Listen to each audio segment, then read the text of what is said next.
Hello and welcome to the Deep Sea Podcast, a punk take on a science podcast about everything deep sea. I'm Dr. Thomas Lindley. With me is the Professor, Alan Jameson. You all right, mate? I'm fine, thanks. Yep, believe it. Sound fine. Do you have a soundtrack? Will that explain your current feelings? No, I do have a soundtrack, and as you know, I'm not a religious man. I'm not a superstitious man, but there is a little superstitious thing that I do sometimes. Go on. And I'm going to talk a little bit about diving in subs today, because I just got back, but it just dawned on me recently that I do have a little superstitious thing to do, and that is just before you get in the sub, you've got to go and get dressed. And that sounds weird, but when you're going that deep, you get very, very cold because it's down at 2 degrees Celsius and so on. So you've got like multiple layers and 4 t-shirts and 5 pairs of socks and all the rest of it. And while I do that, I play a little song. So I thought I'd use that for today's song of the month. Okay, what is it? It's a weird one because it's one that in 2007, just before we did the first ever 10,000 metre dive, and I was completely out of my depth, excuse the pun, it came on shuffle. And it was one of those ones that whenever you're about to do something stupid or crazy, that's the song. And it's a song that's just a cover song played really badly by 5 guys who are already off their face. It's Nice Boys Don't Play Rock and Roll by Guns N' Roses. Right, that's all like getting ready, Yep. donning the outfit. Yep, that gets you going. It's a terrible song, but it's brilliant at the same time. It's just this thing you do before you're about to do something really, really, really nuts. Should we dive into some news?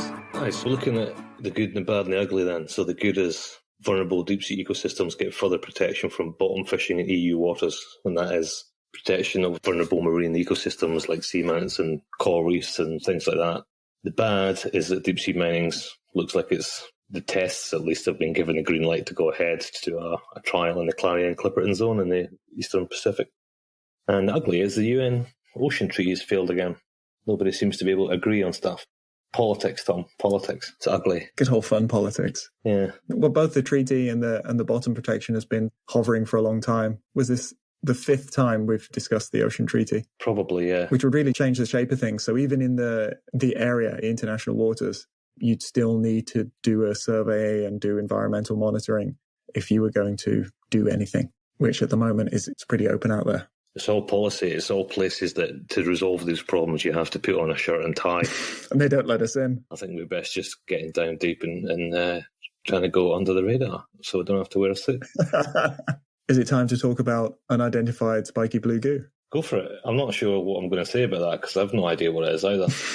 I feel confident, and then I look at it again, and then I lose that confidence. So basically, during NOAA's live streaming or dive streaming from the Akinoa Explorer, there was a mysterious blue thing spotted near the US Virgin Islands between about 400 and 600 meters deep. And researchers on board and on the live feed were arguing over whether it could be a soft coral or a sponge or potentially a tunicate, so like a sea squirt, which I think was the first thing that jumped out to me. It looked a bit sea squirty, but the openings seemed to be really small. And there's multiple images that seem to show, I'm not sure if it's the same thing changing shape. I don't think it is. If you look at the seafloor around it, the ones where it looks like a ball has other white objects on the seafloor around it, whereas the one where it's looking really flat doesn't. So it looks like it's a different individual, but I have no idea. There's like nothing to go on.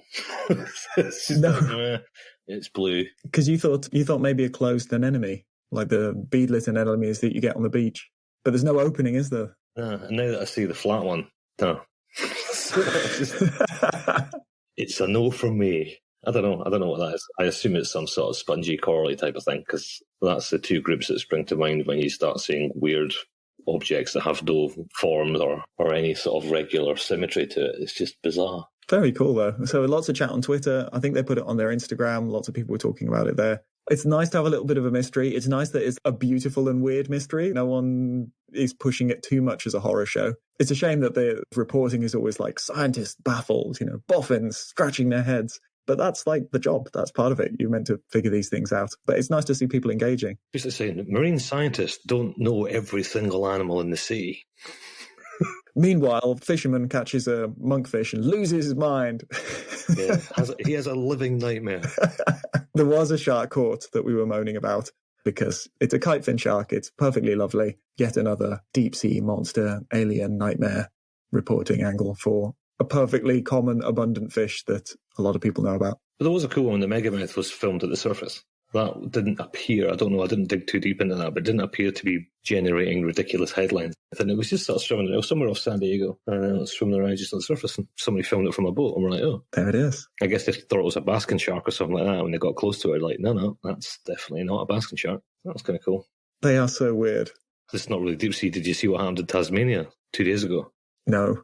200 and something pilot whales washed up. Oh, yes. They managed to save about 35, and now they've just got 100 and something or other dead whales carcasses lying on the beach. It's pretty horrific. Are they still considered a toxicity issue? Because heavy metals bioaccumulate so much in them. Well, they were saying they had one there recently, last year or the year before, or something like that, and they kind of figured out how to bury them or dragging them out of deep water or something like that. But on this occasion, there has been cases where they just leave it to break down naturally, but when you have 200 to 2.5 ton whales all just lined up on one beach, they're like, we can't leave this. Anyone who's worked with them, there's a very special smell to a dead cetacean, to a dead whale or dolphin. The sort of rancid fat, it's like that beach is not going to be smelling good. Yeah, all that blubber.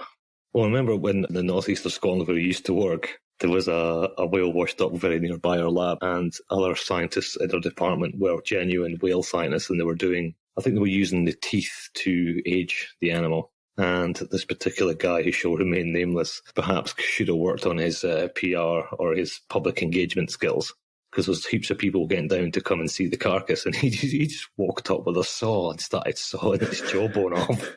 And then he just looked like a psycho nut job who turned up to just take a souvenir of this thing's face. He didn't stop and say, by the way, my name's Professor such and such, and I study these things, and this is actually science. Yeah, this is a science thing. He just went, nah, she went straight in there and started butchering this thing. It's like, remember where you are. Like, people are horrified. Kids having nightmares. We get so excited by our work, and we're usually kept behind closed doors, and maybe this is why. When I was doing my media training, they always tell the story of a scientist who was asked to come on as an expert in something particularly horrible that was happening. But he was so excited about being on TV, he did it all with like a massive grin on his face. Nice. So it just looked insane. So yeah, there is a bit of training available for helping scientists interact with real human people who have thoughts and feelings. Is there any idea what caused the stranding? Quite often active sonar is blamed. At the moment, no. There'll be a look into that. No, there's no point. It's not deep sea. Oh yeah, not our job, not our jurisdiction. Yeah. So what about you, Alan? What news can you share from your last adventure? Oh, lots. I officially ended a couple of days ago. So we did a imaginatively titled Japan 1 and Japan 2 expeditions. So I did the first month, and then other people came on, so we swapped out, and they did the second month. And we worked with a bunch of Japanese scientists from 3 or 4 institutes around Japan. And I flew out to Okinawa. First dive, myself and Mr. Vescovo went down to 7,300 whatever it was meters in the Ryukyu Trench, which is a word that I just cannot get my mouth around. It's Ryukyu. It's also known as Nancy Shoto Trench. It's a weird one. We did the dive. It was actually very, very cool. And landers picked up a whole population of snailfish, which is interesting because that trench is pretty well isolated from all the other ones, so that was interesting. The dive itself had one of the most conspicuous things I thought was quite a lot of metal objects, like paint cans and what was clearly a Jack Sparrow's treasure chest at one point, but wherever there was an old metal object on the seafloor, downstream of that, there was a big patch of Xenophiles. And I was like, what the hell is this? Why are they always like associated with a bit of metal? And the Japanese guy I was working with happens to be a world authority on Xenophiles, which is Hiroshi Kitazato. And he was like, when they're building their test, when they're basically bulking up, they're scavenging the iron particles coming off the rust for ballast, which is what keeps them on the seafloor. So whenever you get a rusty object on the bottom, the chances are there'll be a pile of Xenos next to it. That's incredible. I think we've spoken about them before, but just because it's a weird name, the Xenophiles, they're technically a single cell, but they've got multiple nuclei.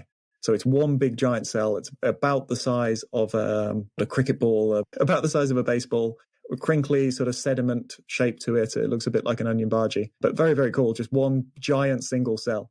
Really unusual animals. So yeah, very cool that they're harvesting iron as ballast. Yeah. And then he just delivers that like that is a known thing. Yeah, and like these things can't get any weirder, but apparently they do. So there you go.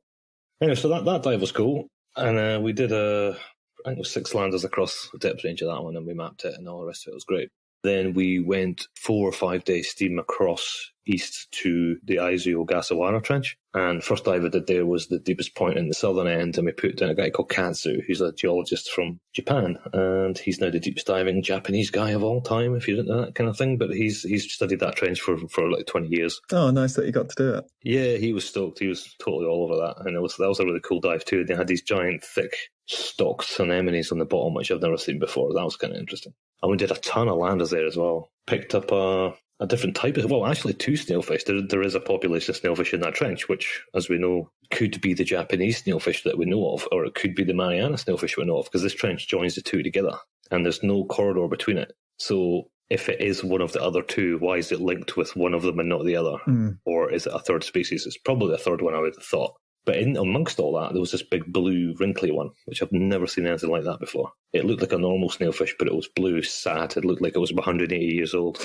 And it didn't look like it ever wanted to swim. When you see it swim, it's just like, oh. This again. Oh, this is such hard work. It's just somewhere a cross between a snailfish and a pug.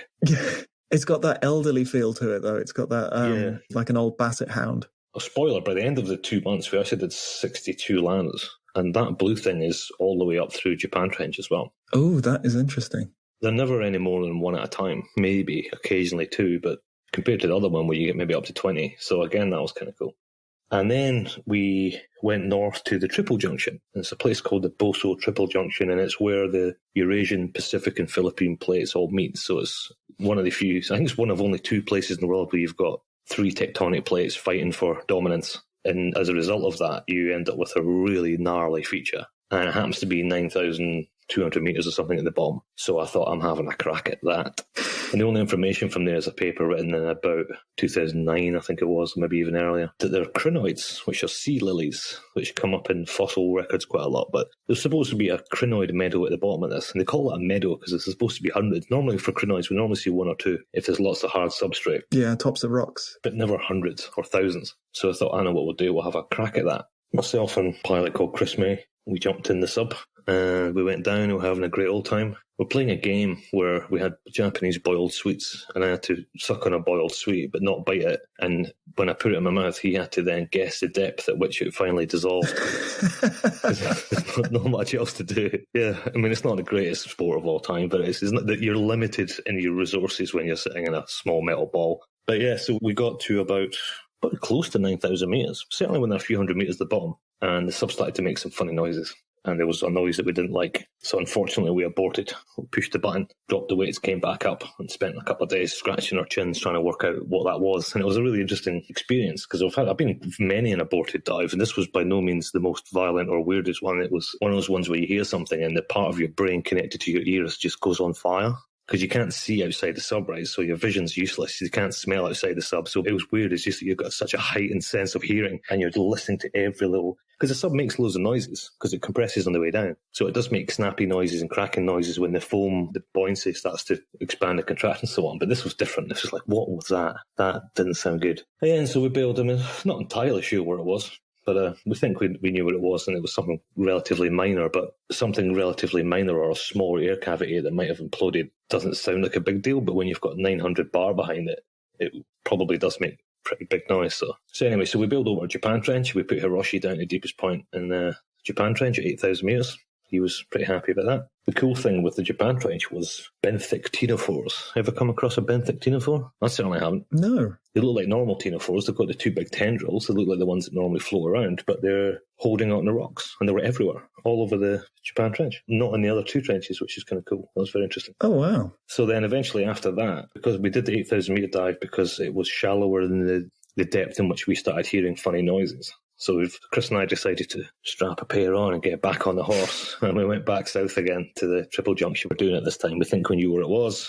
Maybe we're just being overcautious. And so we went down to 9,150 metres, and it was absolutely unbelievably cool. I mean, these crinoids are bright yellow, and there were hundreds, thousands of these things. It was just mesmerising. It was like driving around in a garden. I mean, the geology was mental. There was just these big cliffs and steps, and at one point, we're sitting in what looked like the steps of a Mayan temple, because he's sitting there going, what do you see? What do you see? I'm like, I don't know, a Mayan temple? It's like, all right, do you want to go up it? I'm like, yes, let's go up it.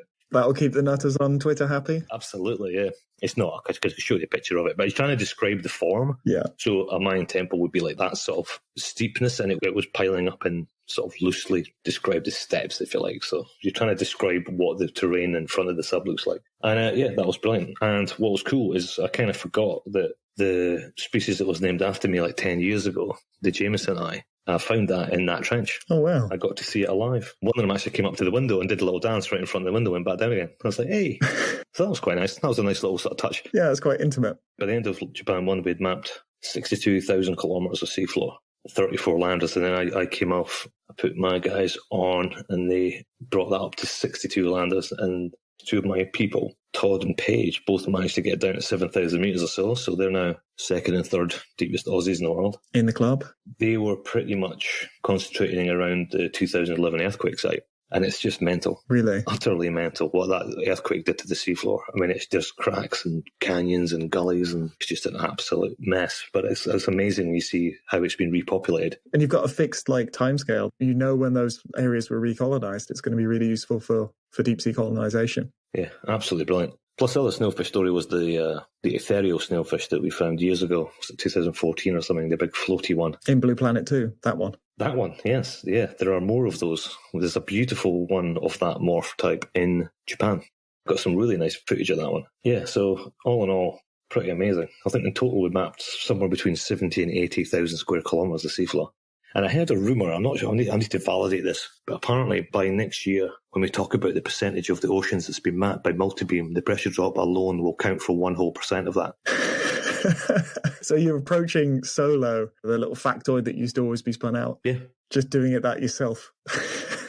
Because we never switch it off, right? It's just on all the time. So and go to weird places that no one's been before. Yeah, I really, really, really liked it. I thought it was just a really cool trip. I love being up by the Ogasawara Islands. I've been up there a few times now. You go past Iwo Jima and you see Iwo Jima was the site of the big battle in World War II, the famous place where you see the silhouette of the American soldiers planting the flag at the top of the hill. But when you sail past it, it's just like how on earth these guys stormed that island is beyond me. But it is a fortress naturally, isn't it? But there's a big sort of yellow sulphur plume coming out. We didn't actually see Iwo Jima this time. I've seen it a couple of times before. We were too far north this time. But what was weird is when we're steaming up towards Japan Trench, you'd just be on deck and every now and again you just get this completely engulfed by the smell of burning sulphur.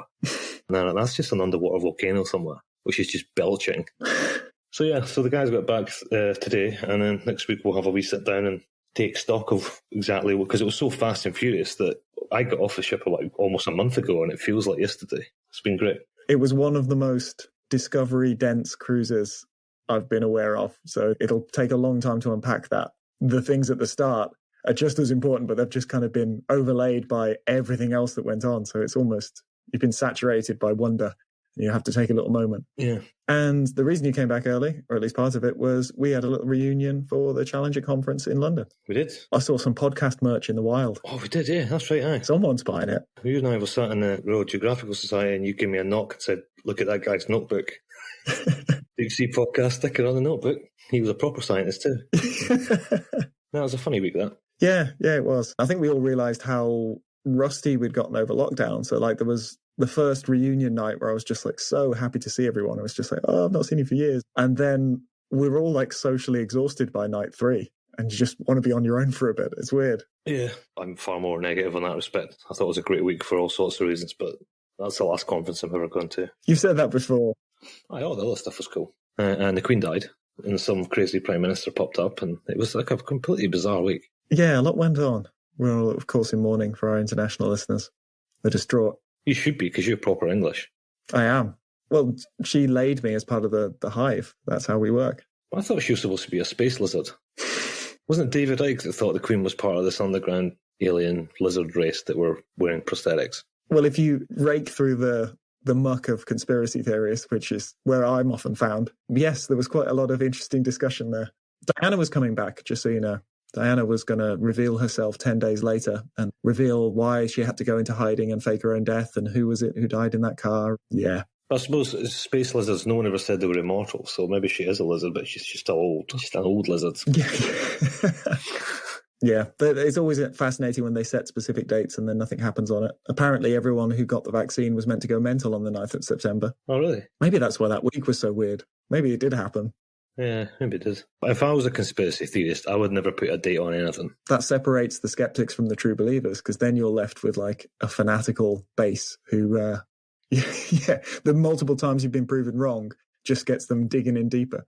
You're best just to remain vague and unconvincing. Yeah. I got into a discussion with a few folks saying that there was an article that Nostradamus had predicted the death of the Queen. And, they were talking about those articles and was like, have they quoted the supposed prophecy? Because they're all talking about it, but I find it really, really telling that they're not actually just putting the quote in there and letting you make up your own minds whether that has anything to do with the Queen, because some of his predictions were nuts.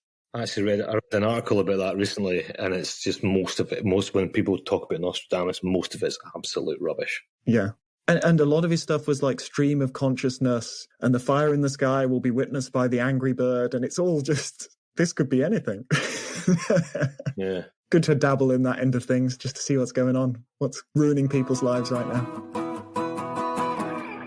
Anyway, it was good to be back on the ship again, because that's the longest I've been off the ship because of emigrating to the other side of the world and setting up a new deep sea centre and not being allowed out of WA for a long time. It's nice to be back with everyone there, and it's funny because it's getting much more organised and much more equipped, and some of the groups on board are more competent. It used to be that when I talk about having done 64 landers, it was actually myself who puts them in the water, but the sub-team has grown and sort of matured a bit. They've actually got people who do it for me, so I don't actually do very much anymore.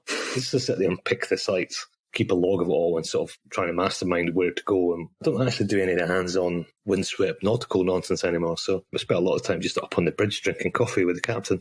It's quite weird. One half, it makes me feel quite old to not be down on the front line chucking stuff over the side, but at the same time I quite like it because I'm going to hunt to prove. I've done it all before. I've done it over 500 times. So. And it gives other folk the chance to learn how to do that, get some experience. Well, I feel like I've missed out by not spending as much time on the bridge as I could have done. It turns out it's great up there. Well, it's really interesting because it's the centre point to everything, right? Because, you've got, when you do a subdive, you've got a tender out, which is like 2 or 3 people on it. And then you've got a rib out, which is doing some of the interaction with the sub. You're towing the sub. You've got the sub team on the back. You've got the deck crew there, and you've got engineers keeping the ship running, and you've got scientists wanting coffee. Yeah, sometimes it's interesting to just see something you're really familiar with, but from a different perspective. So I quite enjoyed it. Yeah, the marine side of things is like, it's the other side of the coin. I think it's why we often get an engine tour when we're on a vessel. It's just like, you guys think you're busy and you're living in this world, but did you know there's a whole other world below your feet and that keeps all this going? The good thing about that ship is the crew. They're just a really good bunch of folk who get on really well and very, very different from most other crews I've ever worked with. And, we're all mates. There's a surprisingly high number of Scottish people involved in this. Don't know if that's a coincidence or not, but there are people from a whole manner of different nationalities and so on. And it's nice that even after a year you walk on and it's like you were there yesterday. Yeah, there's a whole other side to these operations that we don't hear about that often. You always guess we're hearing people like myself doing hero lunges and talking about subdiving and talking about the types of data that comes in off these things. But there's a forgotten element to this whole industry is these invisible people on the ship who are actually there spending months and months and months of the year at sea supporting the acquisition of scientific data, even though they're not scientists and not the ones who walk away with the beautiful data or video and everything else. And that is the crew. That's the captains and the crew. And a lot of the pressure and risk weighs on them. Yeah, I remember Don Walsh was talking about this when we spoke to him on episode 2, about everyone knows Walsh and Picard. But then there was this other scientist guy who'd never really got any recognition, and there was the captain of the ship who was obviously a big deal. And sometimes I think they fall into the shadow of the person who's telling the story, and that in our case tends to be either the person in the sub or the scientist or whoever it is. And we don't want the rest of them to be forgotten because what they're doing is absolutely brilliant. They're holding the whole thing together. So we should talk to the captain. Go straight to the captain. Go straight up the stairwell. Just go straight up on the bridge and go, Captain, get the coffee on. Let's have a chat. What's that beeping button? What does that do?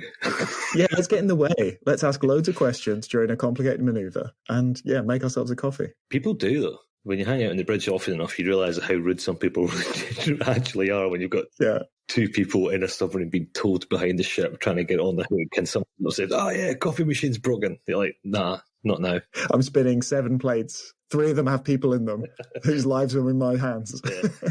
Nah, let's give Stu a phone. Stu's a legend. Yeah, let's talk to Captain Stu.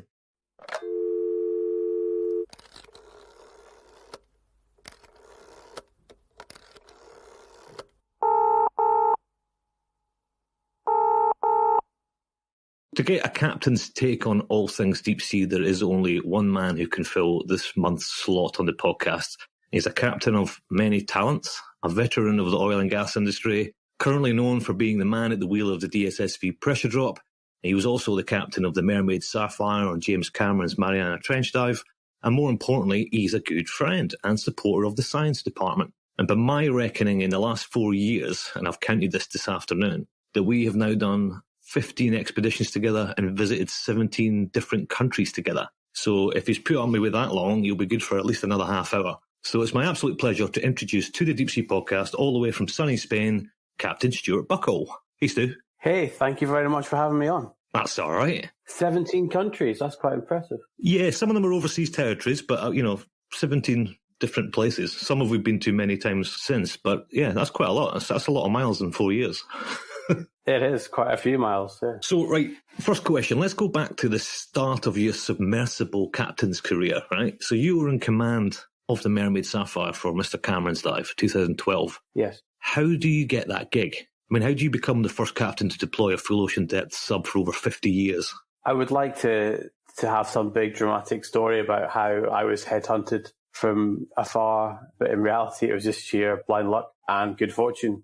The Mermaid Sapphire was between contracts, between jobs in the Gulf of Thailand, and James Cameron sent his recon party out to try and find a mothership. And it just so happened that the Sapphire met all the requirements for cabin space, deck space, had a crane that was big enough to lift the sub, and was available. So we were just sat in a little port called Rayong in Thailand, and I had the director and a couple of technical guys from Cameron's company come down and have a look around. Turned out that I got on very well with the sort of expedition leader there, Andrew White. We sort of hit it off straight away, and although the ship wasn't perfect, I sort of managed to explain how we could make it all work. And they seemed to be taken with that, or at least they believed me. And the rest, as they say, is history. Ah, cool. So what was that like? Did you get a sense at the time that was quite a historic, monumental thing to do? Because that was the first time anyone had been down to Mariana for like 60 years or something, 50 years. Or was it just another job? To be honest, not at all. They were very sort of cagey and secretive about what the actual plan was with Deep Sea Challenge. They didn't even mention that name. They just wanted to know about deck space and what weight the crane could lift, what weather conditions I thought we could overboard things in. It wasn't until, I don't know, maybe 3 months later, when we were just about to arrive into Sydney, that I started seeing drawings and diagrams of what was being planned. And then Jim came down when we arrived, and we all sort of sat down and had a meeting and explained what the goals were and what it was we were trying to do. And then it kind of became a big deal, if nothing else, because you've got the biggest movie director of all time sat in your office drinking coffee, just sort of chatting away with you, which is quite a bizarre thing to have on a Wednesday morning after you arrive in Sydney. That must be a cool conversation to have. So I remember you telling me a little bit of a nerve-wracking moment during the recovery of that sub on the big dive. Is it true that you couldn't find him? Not strictly true. When he was on the surface, we could find him very easily, in fact, because that vehicle had AIS, which once he was on the surface, it meant we could see him on both radars and on the ECDIS we had. So that was fine. The issue was that when he was below the surface, we had absolutely no idea where he was. Right. We had no sort of tracking at all. So we just had to keep a long way away just in case he came up and hit the ship. You think limiting factors quick. The Deep Sea Challenger used to come up at 6 knots. Wow. So it really was like a rocket ship. It used to breach like a whale. And the steel sphere was right on the bottom. So and the top section was all foam and batteries. So sort of the nightmare scenario would be that if he would come up and impact the ship, shatter all the foam and crush the batteries, and then he'd have no buoyancy, and the little steel sphere would just go back down again and never come back. Ooh. So that was the kind of thing that used to keep me up at night. Just, people always say, we didn't really know you were there. We didn't know you were involved in that project. You weren't sort of promoted. And I was like, no, I was quite happy not being promoted and not being high profile, because that meant everything was going well. And I was doing my job. If I'd have been the one that killed James Cameron, I would have been very famous, I'm sure. You would have got your own Wikipedia page. Yes, but that was something I wanted to avoid at all costs. Yeah, absolutely. So a number of years passed after the Cameron gig to getting on the Pressure Drop. What did you do in between that? How do you walk away from such a high-profile gig? Did you just go back to oil and gas? Oh, with my head in my hands and then crawling back and lying in the fetal position for 6 months.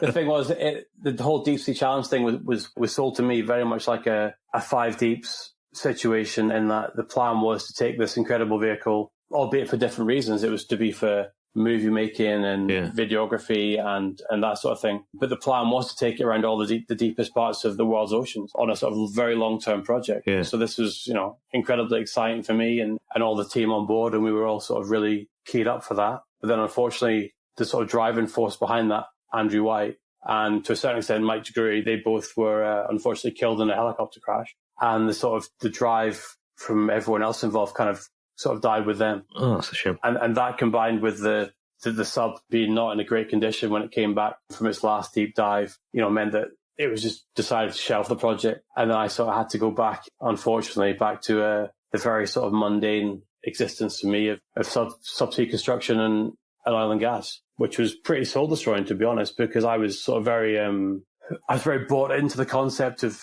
exploration and to a certain extent the science. We did do the science to the extent that we do now, but we had landers and we had cameras, and they took baited traps down there. We got some sort of sampling done, but I'd never seen anything like that before. I'd never been involved in that. And although I'm a geek and I love technology and, the engineering aspect of the sub is absolutely incredible, what really grabbed me and what tends to grab everyone else long term is the science, is the seeing new species, getting to explore places that no one's been before. That really sort of hooked me. And all the cool kids hang out in the science department as well. Indeed. And that was really what sort of captured my imagination and sort of reignited my drive after being in oil and gas for sort of 15 years. Yeah. It was sort of very sort of just a day job.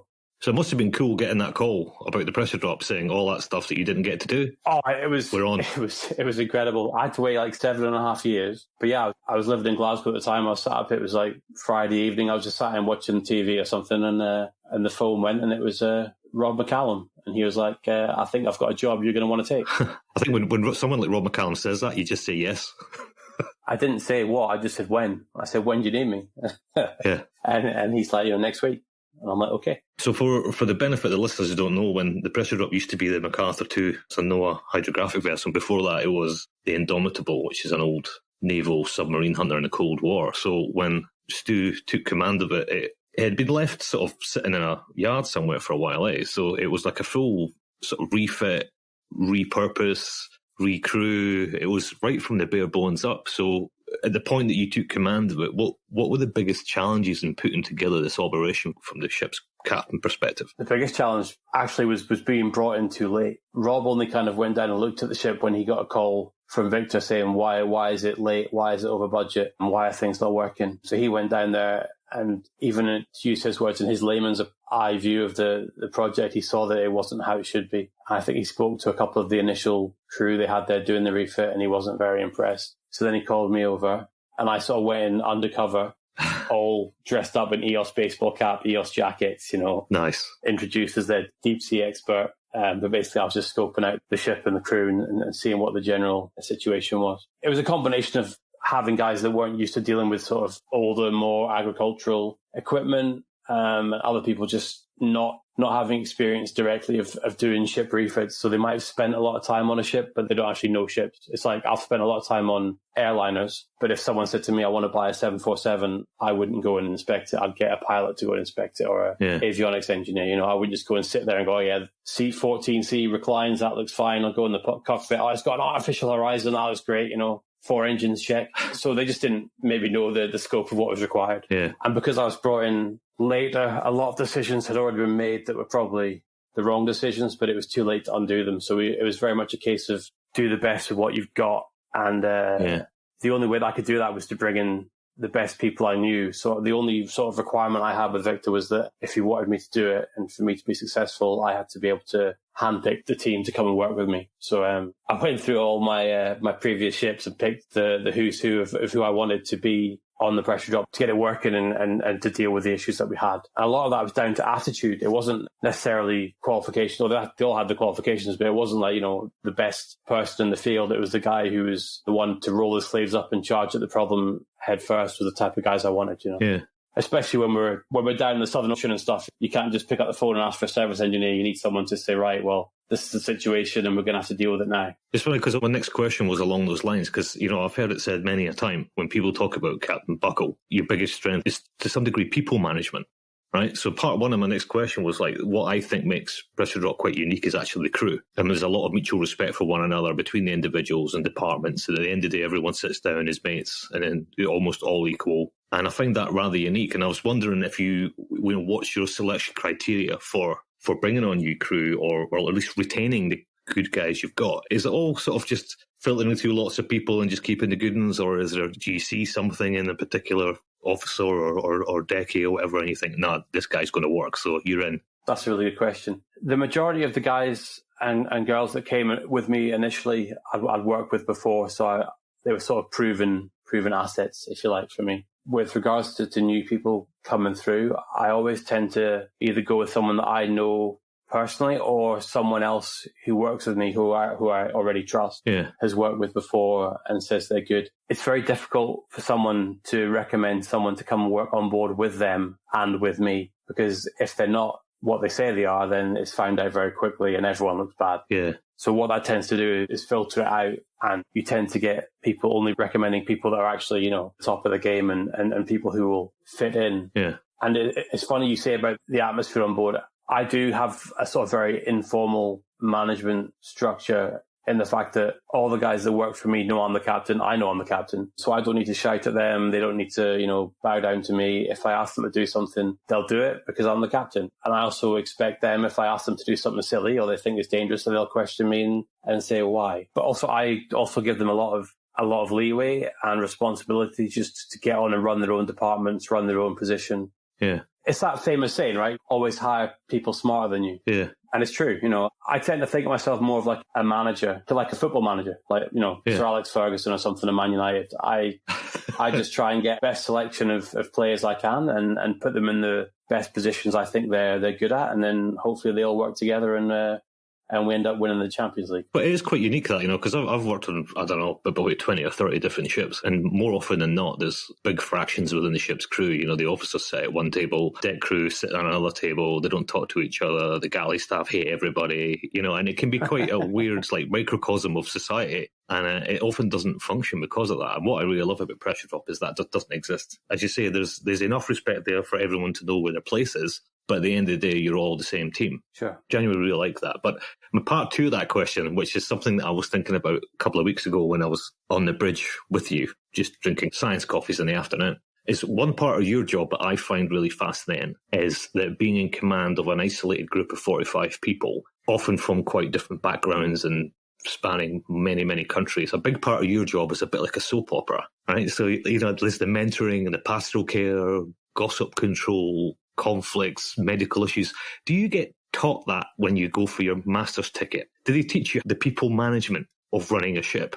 Or is that just, you're quite good at that? Not really. I mean, in more recent years, they've started teaching what they call the human element sort of aspect to the job, but they never did that when I was doing my master's. I think I try and mentor the guys as much as possible because I had a couple of good mentors when I was a young officer, but to be honest, where you learn most is through sailing with bad captains. I've sailed with quite a few bad captains. I've been very lucky to sail with a number of good ones. Yeah. But it's the bad ones that you learn from. You just see how they treat people, how they treat you. Yeah. And when I was coming up through the ranks, I was just like, do you know what? I'm never going to be like you. Yeah. And I'm going to try my hardest to be the opposite to you. And I'm going to try my hardest to make everyone I work with be the opposite to you, so that kind of gets stamped out within a generation, because when I started back in the sort of mid-90s, there were still a lot of guys who started at sea in the late 60s. Yeah. So there was a lot of generational issues there, just like there is in normal life with, sexism, chauvinism, racism, all these things that are not tolerated these days and sort of don't happen with the new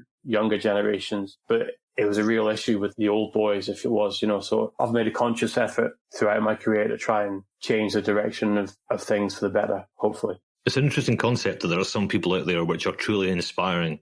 And the reason why they're inspiring is because people think, I'm never going to be like you. It's like, that's your legacy. I know. But, it's one of the most important lessons you can teach, and I tell the guys on board, sometimes I can see they're a bit annoyed with me or they're upset about what I've said. Because another thing is that I'm a very sort of direct person, and I speak my mind, and I just tell it how it is, because that's, in my world, I don't have time for dressing things up or trying to make things, look better than they are, because it's ultimately my responsibility to deal with the reality of the situation. So the more sort of the more honest I can be with myself, with everyone else, the quicker we can deal with it and make it better for everyone. Yeah. But I just tell the guys, if you don't like what I'm saying, just have a go away and think about why I'm saying it. And if you still don't agree with it, then when you're in my position, you can do it differently. Yeah. And if I've got an issue that I had with previous captains, then you can stamp it out when you're captain and it'll move on from there. But what they don't teach you, and what does happen a lot, is my main job is kind of administrator and do paperwork and just scanning things and signing things and emailing things. My second job is like captain, but my third job is like counsellor.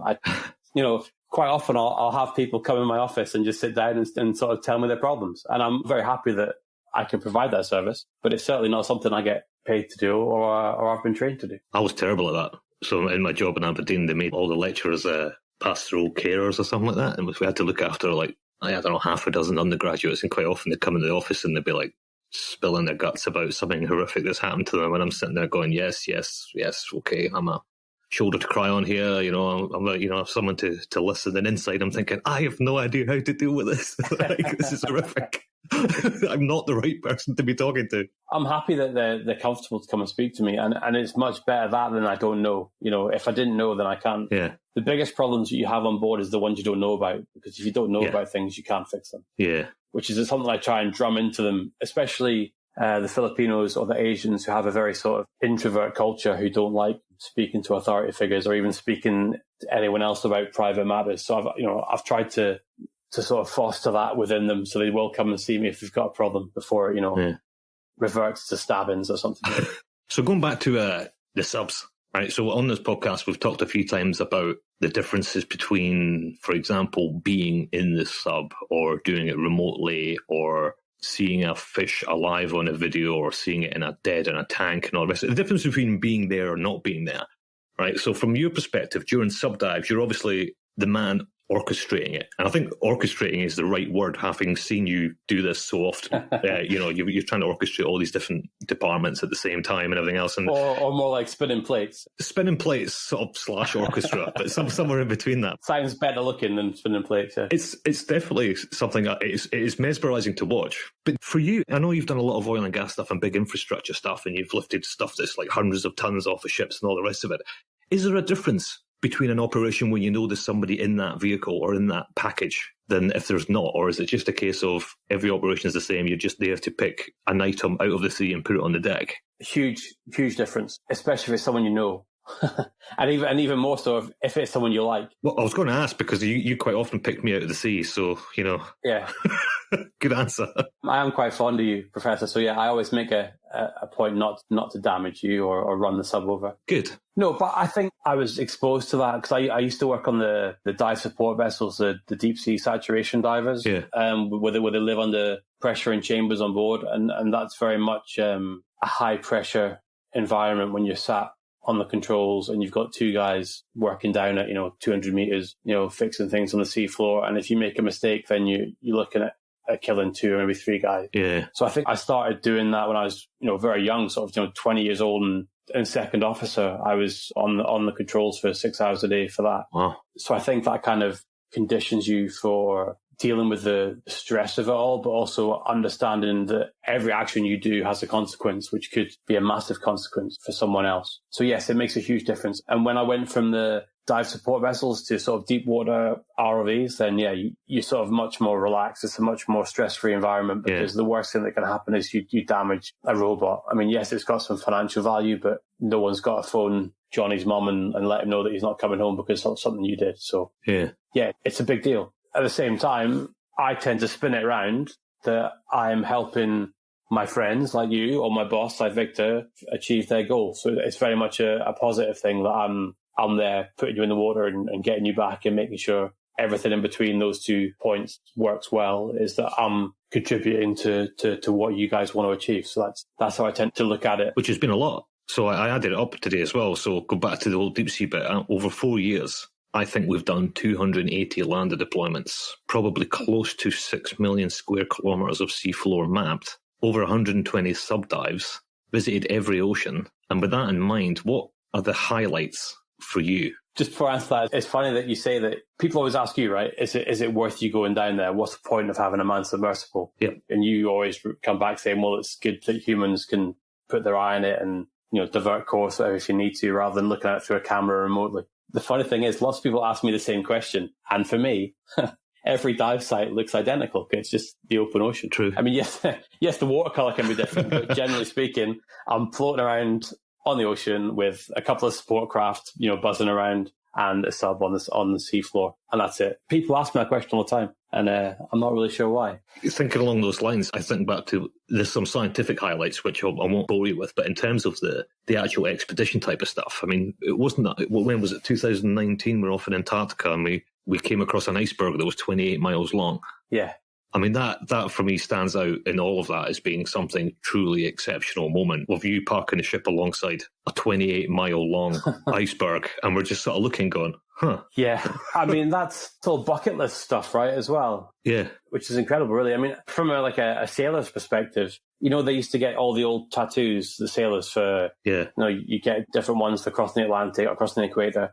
I mean, I don't have any tattoos, but if I did, I'd have a full set right now, because the 5 deeps, we went round the world twice to both poles, crossed all the oceans, went through both canals, Panama and Suez. Yeah, so, we've really got the bingo of bucket list trips for captains.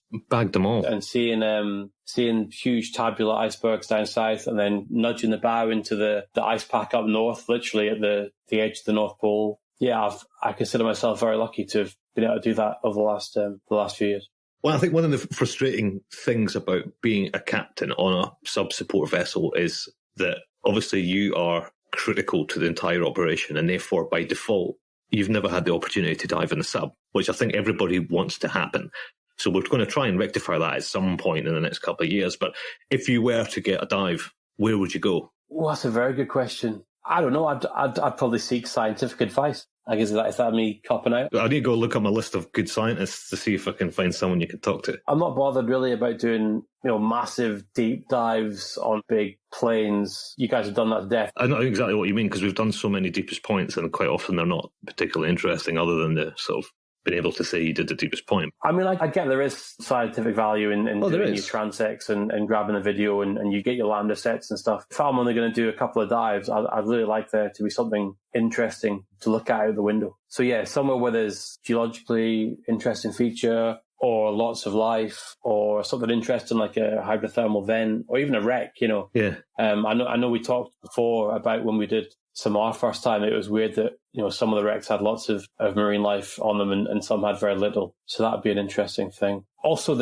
remember when we went to Johnston and the tracks in the Seablade where it sort of run down over the edge and fallen down into the deepest abyss? They looked like they were just made yesterday, which was really sort of shocking to me, that it's like an 80-year-old event, but it looked like it had just happened yesterday, which is sort of, we talked about the impact on deep sea mining and stuff. I think people don't understand the severity of all that stuff and how these big corporations are likely to ruin large areas of the seafloor. So I'd actually like to do a dive somewhere where they were planning on doing some mining and then visit it afterwards and just see the sort of, before and after shots. That'd be quite a cool thing. It's funny, I was thinking about this earlier about what's a good Stu Buckle story? What's a good Captain Pressure Drop story? And I was thinking of all the cool places we've been and all the rest of it. And actually, the one that stands out, believe it or not, is something you've probably not guessed. But remember, we came into London at the end for the big party. Yeah. We came right up the Thames into right across from the Millennium Dome. Is it West India Quay or something it's called? Yeah, that's right, yeah. Pulled in there and pulled up alongside, and we had a big event, and we went to Trafalgar Square and the Royal Geographical Society and everything else. And then actually, before we got off the ship, they came and said you had to turn around. And I was thinking, you're in a quay, right? You're in a dead end here. And I was looking around going, how's he going to get out of here? Can you reverse that far on a ship? And you did this, basically put it into the middle of the quay and spun it 180. I know there's a couple of guys on radios at the front and a couple of guys on the back, but you must have made it with meters either end to spare. And that, again, when we talk about orchestration, just watching you turn a ship 180 degrees in such a ridiculously tight place, I was in awe of that. I was genuinely just up the top going, I don't know how he just did that, but I'm glad he did.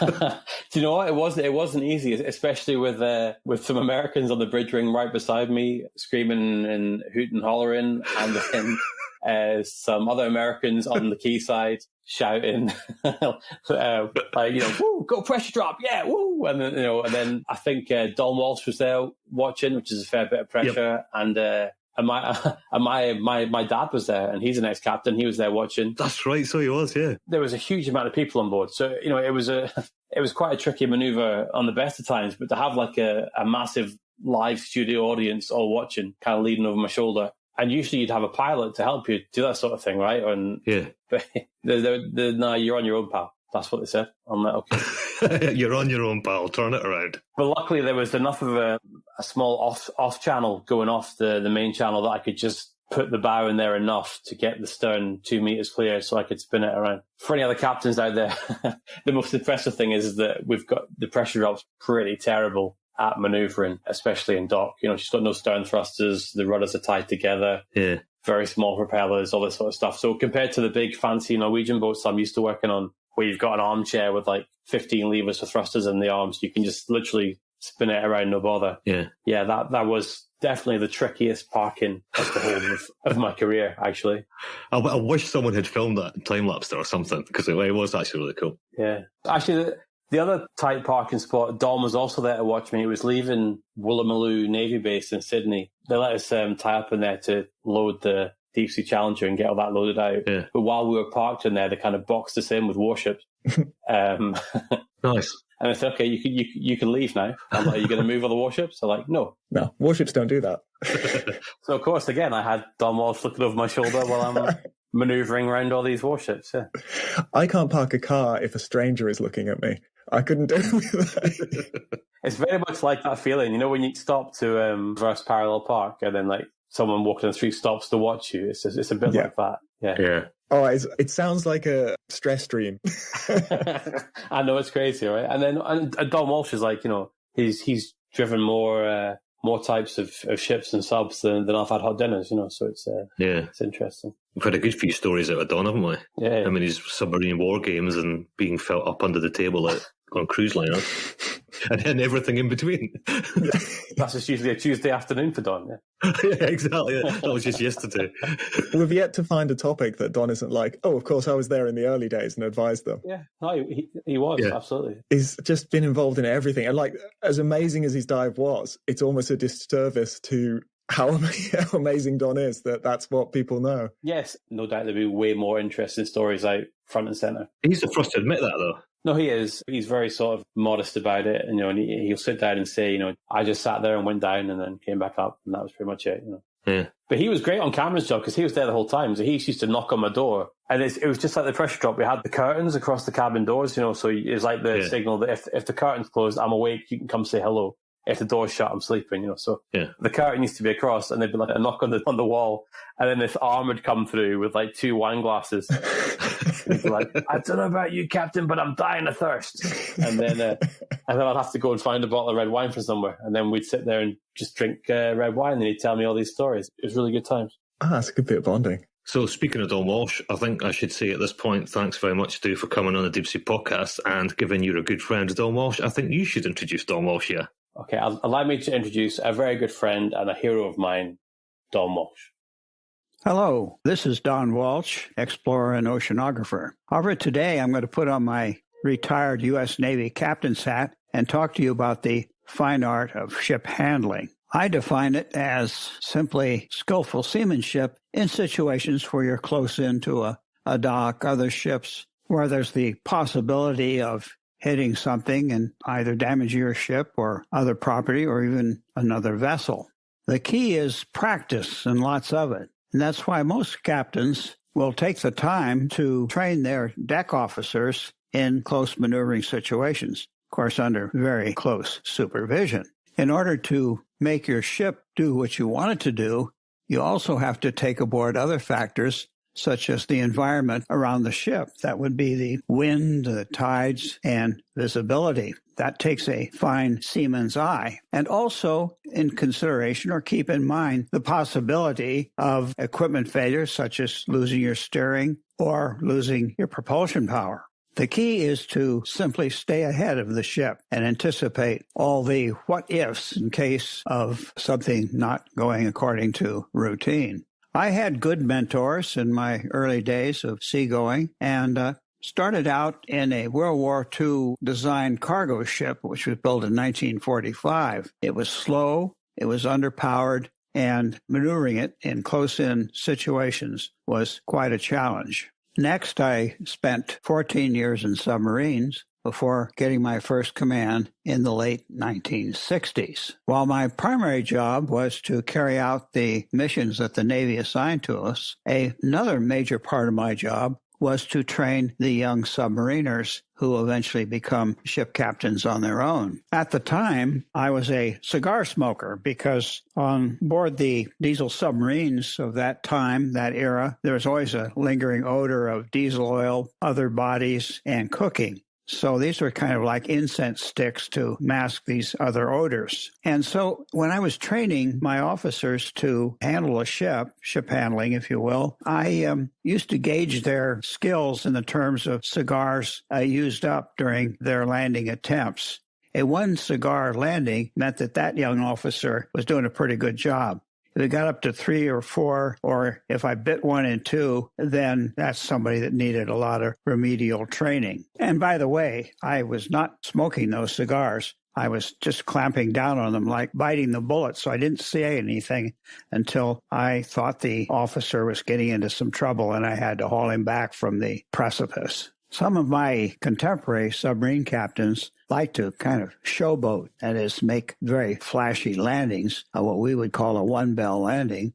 That would be all-back emergency. But if you didn't get that backing bell or something happened to your propulsion, then a great deal of chaos would ensue. I remember one case where I had just gotten alongside the dock and another submarine was going to come alongside and moor next to me. Well, he came whistling in at a high speed and asked for his all-back emergency. He didn't get it, and he went right on past me and smashed into the Admiral's special boat. And that was not a happy time for either the Admiral or for that young submarine captain. This validated my personal feeling that if you're really good in ship handling, no one will notice. But if you're bad, everybody sees it. I took my sub into many interesting situations, but I never broke anything or damaged anything or had an incident where my seniors wondered what the hell I was doing. Well, this is not meant to be a tutorial on how to drive a ship. I just thought it might be interesting to see what goes through the minds of captains who move the ships around to accomplish their assigned missions. And that's all for now. Thanks for listening.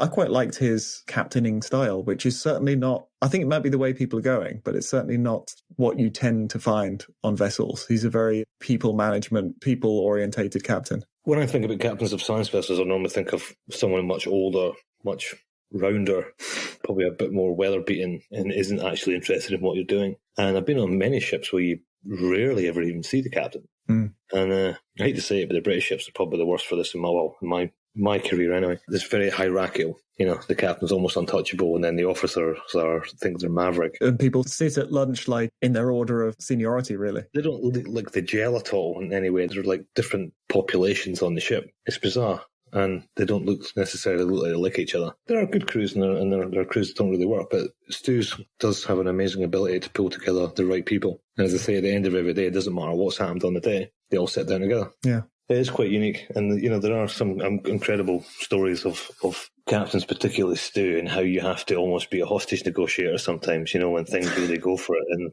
talking your way in or out of certain situations is a big part of the job. And I think Stu will probably say administration is a big part of the job, but I think actually the gift of the gab and the knowing how to interact and handle people who are either up or down, depending on the situation, is actually a huge part of the job. And I think some people have that and some people don't. If you don't have that, you're probably not going to get on well as a captain. Yeah, he's got a good energy about him. He doesn't force his way into a situation. He's very good at dealing with people. Yeah. We'll deep sea you next time, and I abyss you already.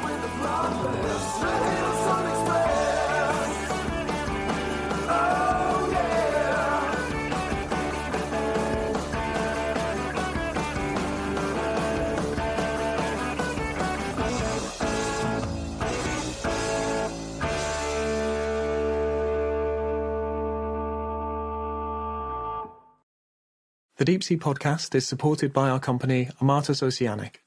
If you'd like to explore the deep sea for yourself, we can provide the technology and know-how to allow you to do that.